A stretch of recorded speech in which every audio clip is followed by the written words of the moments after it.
국내 투자자들에게 중국 펀드만큼이나 애증을 갖게 하는 재테크 상품이 있습니다. 바로 ELS, 즉 주가 연계 증권인데요.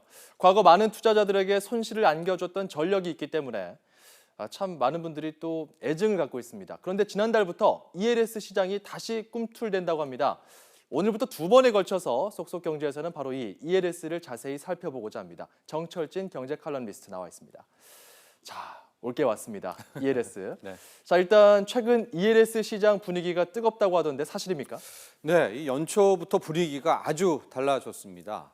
이 지난 2월에는 ELS, 그러니까 주가연계증권 신규 발행액이 6조 4천억 원으로 월별 기준으로 봤을 때 2015년 7월 이후 최대치를 기록했습니다. 이 ELS는 그간 많은 우리의 투자자들을 웃고 울게 만든 애증의 상품인데요. 가령 지난 2015년 말 홍콩 H지수가 급락했을 때 이 해당 지수를 기차 자산으로 했던 ELS에 투자했던 분들의 괴로움은 정말 컸었죠. 이 사건으로 ELS 인기는 한동안 급락했었는데요. 최근 상황 반전이 일어나고 있는 겁니다. 네, 쏙쏙경제가 두 번에 걸쳐서 다루고자 하는 것처럼 ELS 상품은 어렵습니다. 네. 개념도 어렵고요. 네. 정철진 전문가라면 좀 쉽게 풀어주실 수 있을 것 같은데 알려주시죠. 네, 이 ELS는요. 예. 사전에 그러니까 미리 약속한 기준선 밑으로 기초자산 가격이 떨어지지 않으면 만기 때 원금과 이 약속했던 수익을 함께 주는 상품이라고 정의할 수가 있는데요. 예. 그러니까 바꿔 말하면 또 만기 때 가격이 약속된 구간을 벗어났다면 그만큼 원금 손실도 발생합니다. 일반적으로 주가 지수 또는 주식 종목을 기초자산으로 하는 걸 ELS, 주가 연계 증권이라고 하고요. 환율이나 금리, 원자재 등을 기초자산으로 하는 것을 DLS, 파생 결합 증권 이렇게 부르는데요. 이 투자 자금의 대부분은 이 채권 같은 무위험 자산에 투자를 하고 그 자금의 일부분을 워런트라는 파생 상품에 투자해서 해당 기초자산 가격 흐름에 따라서 수익이 결정되는 구조화 상품으로 분류가 됩니다. 자, 이 기초자산이라는 거 기준이 되는 거잖아요. 그렇죠. 예를 들어서 코스피 지수를 기준으로 잡았다. 네. 그러면은 코스피가 1년 동안 뭐 2000선 밑으로 떨어지지 않으면 수익이 난다. 이런 네. 건가요? 네, 그렇게 쉽게 생각하시면 될 것 같아요. 예.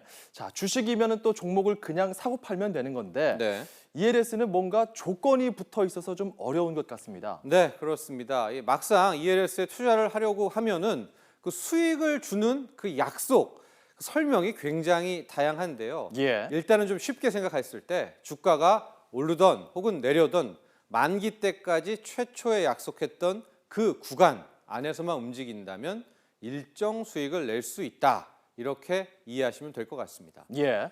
자, 그렇다면은 ELS는 꼭 그 만기까지 들고 가야 되는 겁니까? 네. ELS는요. 분명 투자 기간인 만기라는 게 정해져 있습니다. 예. 짧게는 1년, 길게는 3년 이렇게 다양한데요.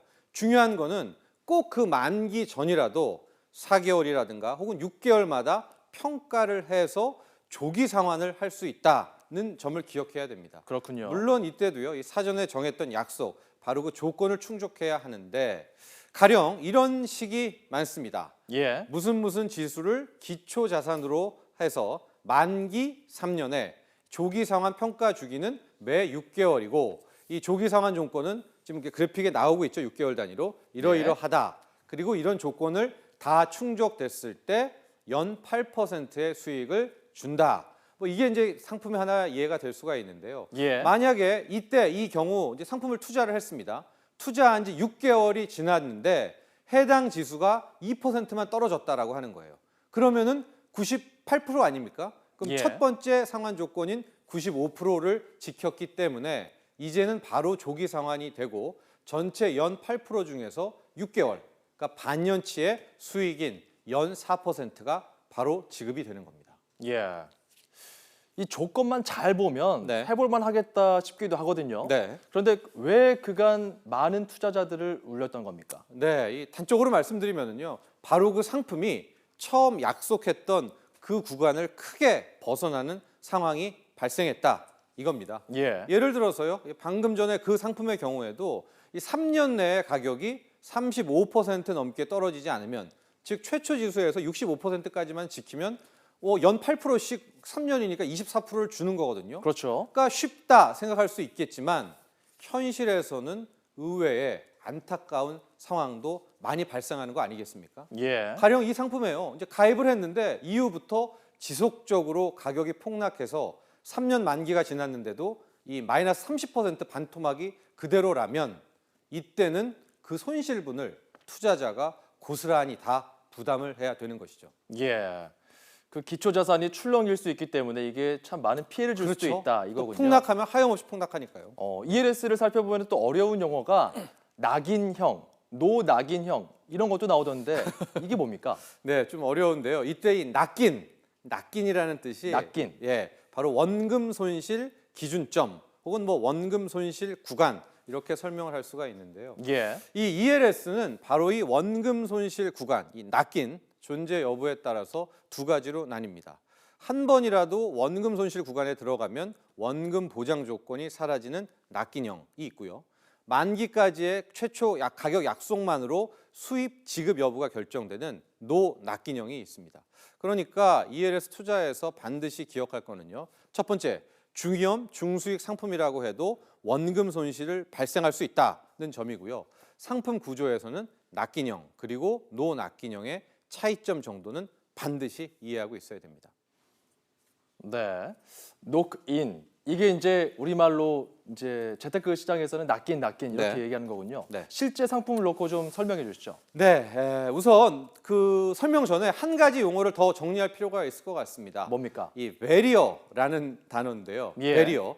이 영어로 이제 장벽이라는 뜻이지만 ELS 상품에서는 기준, 구간, 약속 이 정도로 해석하면 될 것 같습니다. 그래서 ELS 투자자는 이제 크게 두 개의 베리어, 두 개의 약속을 봐야 되는데요. 첫 번째는 조기 상환 베리어고 또 하나는 바로 이 낚인 베리어입니다.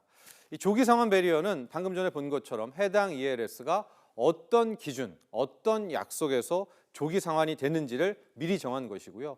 이 낚인 베리어는 낚인형 ELS가 있을 때 어떤 구간에서 원금 손실이 발생하는지를 사전에 정해 놓은 겁니다. 자, 이제 하나의 이 낚인형 ELS 상품을 통해서 살펴보겠습니다. 이 해당 상품은 ELS 상품은요. 코스피 200 그리고 항생 지수를 기초 자산으로 하고 만기는 3년에 조기 상환 평가 지수는 매 6개월입니다.